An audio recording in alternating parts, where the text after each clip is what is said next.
What's up, everybody? Dan Greer, Eclipse DOT, coming at you from the office. I know, how crazy is that? Super cool. Anyways, coming to you today because I just got this awesome, amazing email from an awesome, amazing lady, and she's like, "Oh man, Dan, your hair's messed up." No, actually, she's like, "Oh, Dan, shiny object."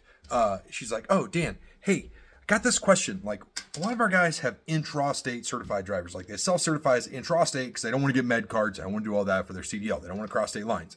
What happens if there's a state of emergency and our guys need to cross state lines to go help that power outage or that emergency, whatever it might be?" Now, the question is if you're certified as intrastate, like let's say in the state of Colorado or the state of Texas or the state of Iowa, Kansas, whatever state you're in, and you self-certify as intrastate, meaning that you don't operate crossing state lines, you only stay within that state, okay? You're gonna have like a K restriction on your license, meaning you can't operate out of the state of Colorado, Iowa, Kansas, Nebraska, whatever state you're in, okay?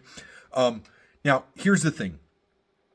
Typically, you cannot cross state lines, period, no matter what, when you have that exemption on your license, all right?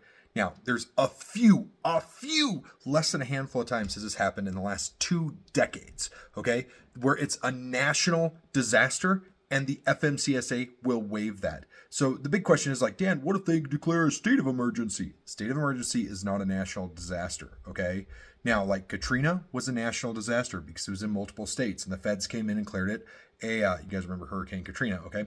They declared it a national state of emergency. And when they did that, the FMCSA came in and they exempted a lot of things. But what they did not exempt was the intra-state CDL regulation. You still had to have a CDL in order to operate CDL vehicles, no matter where you were coming from. Okay? So like, even in a state of emergency, even if a state declares a state of emergency, it does not change the fact that you cannot operate CDL vehicles outside of the state where your license is licensed in, if you have a K restriction on your license, or if you've self-certified as intra-state, okay? Meaning that you're not going to cross state lines. Doesn't matter what they do because it's a federal license, because it's all done federally. That doesn't matter. It has to be a national state of emergency, and the FMCSA actually has to write that into the regs. And most of the time, they're not going to do that. They're going to come in there and be like, "Oh yeah, anybody delivering fuel is exempt from hours of service. Anybody delivering food is exempt from hours of service," right? It takes a lot to get a FMCSA to do any kind of exemption like that, even short term. And so I don't want y'all to be like getting caught doing something you're not supposed to be doing and getting in trouble with it. Now, the other thing to remember is this. This is crazy when it comes to national responding to like emergencies and stuff like that. When you go to the emergency, you are exempt from all of that stuff. If I travel from California to Texas or Louisiana for like Hurricane Katrina, I'm 100% exempt from all hours of service regulations if I was responding to that and it was an exempt thing, which it was, okay? But when I get ready to go home, I'm no longer exempt. I have to follow hours of service my whole way home. So even though you're exempt responding to it, you're not exempt going home.